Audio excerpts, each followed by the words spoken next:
I've had two people who came up to me with the same exact question. Both had credit card debt, both are on repayment plans, and both had investments. And both were asking, do I keep investing? Do I throw my salary at the debt? Or do I sell some of my investment to pay and clear it faster? And honestly, this is more common than people talked about. So today I want to share the framework I use for this. When I was a college student in the US, I somehow got approved for a credit card. No monthly income, no financial track record, just a name and an address. And at the time, I didn't think much of it. But looking back, it's kind of scary because it's not a personal failure. It's a system observation. Credit was extended to me before anybody taught me how to use it. The same institution that approved my card is the one that's charging me 22% on the balance. That is the game. And in a moment like this, ceasefire just happened, the market just turned green after 1 month of red. Getting this order right matters more than ever. Because if you are carrying debt while your investment is also going red, that's a double loss. And that's not just a financial problem. It becomes a mental one too. The stress of both sides go down,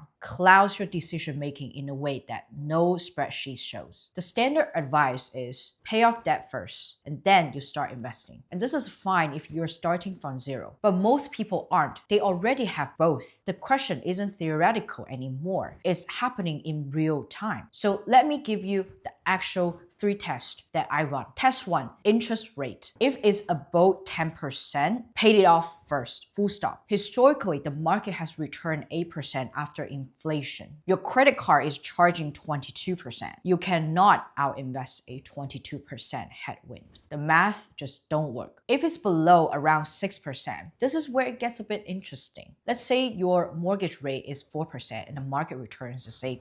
On paper, you could argue doing both at the same time. But this is the part where most people miss. A mortgage is fundamentally different from a credit card debt. A mortgage is a leverage. You're borrowing money to acquire assets that will appreciate over time. The debt is doing something productive. Credit card debt is the opposite. It's financial consumption. There's nothing on the other side of that balance growing in value. So even the interest rate look exactly the same. They are different problems. If you're in the 6 to 8%, this is the gray zone. So move to test 2 before you do anything. Test 2, do you have emergency fund? Before you do anything, a salary debt repayment, keep investing, any of it. You need 3 to 6 months of expense sitting liquid, not invested, just sitting there. This isn't me being conservative, it's structural. Without it, one unexpected bill will force you to sell investment at the worst possible time, potentially locking in a loss, potentially triggering a tax event. So if you don't have that yet, focus on this first. Everything else can wait. Test 3, can your monthly cash flow covers your monthly repayment plan without your investment acting quietly as your safety net? This one is subtle. If the only reason you're feeling okay about your debt because you know if things go bad, you can sell your investment. That portfolio is doing psychological work, not actual financial work. It's making you feel covered when structurally you're not. If your cash flow covers comfortably your repayment plan, you have room to keep a small portion of your investment while you pay down the debt. If it's stretched, selling the investment to clear the debt is not going backward. It's correcting a structural problem. Should you sell your investment? This is the question that people ask the most because selling feels like losing. You've watched those positions build up and selling feels like you're undoing all of these work that you've done. But reframing this way, if your investment is returning you 8%, your debt is costing you 22%. Selling you that investment is guaranteed to give you 22% return. That doesn't exist anywhere in the public markets right now. You are not going backward. You're locking in the best trade available to you. Just factor in capital gains tax if you're sitting on profit and check whether you'll be selling at a loss you could avoid by waiting. These are real variables, but they rarely cover the cost of the 22 debt you're sitting. The illusion of people doing all 3. The reason why people split their money 3 ways: a bit of repayment, a bit bit of emergency fund and a bit of investment is because it feels like progress everywhere. It feels balanced. But if your debt is 22% and your investment is 8%,